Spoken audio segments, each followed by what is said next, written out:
बुडबुड घागरी. तो टोपी घालणारा उंदीर मामा आठवतो. तो गेला एकदा जंगलात. तिथे त्याला एक माकड आणि मांजर भेटले. त्या तिघांची चांगली मैत्री जमली. एक दिवस त्या तिघी मित्रांनी खीर बनवायचे ठरवले. माकड म्हणाले, मी आणतो साखर. मांजर म्हणाले, मी आणते दूध. उंदीर म्हणाला, मी आणतो शेवया. तिघांनी पातेल्याभर खीर केली. मग माकड म्हणाले, चला आपण आंघोळ करून येऊ आणि मगच खीर खाऊ. इकडे मांजराच्या तोंडाला पाणी सुटले होते.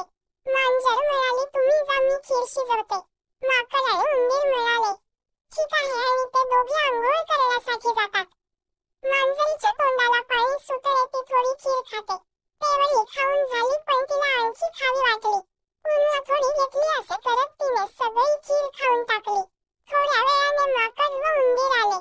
पाहतात तो काय, खिरीचे पातेले रिकामे. त्यांनी मांजराला विचारले, खीर कोणी खाल्ली? मांजर म्हणाले, मला नाही माहित. मग माकडाने एक घागर घेतली व सर्वजण नदीवर गेले. माकडाने घागर पाण्यात पालथी घातली.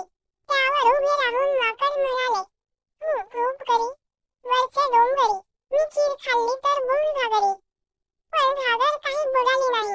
मग उंदीर घागरीवर उभा राहिला व म्हणाला, चो चो करी वरचे डोंगरी, मी खीर खाल्ली तर बुड घागरी.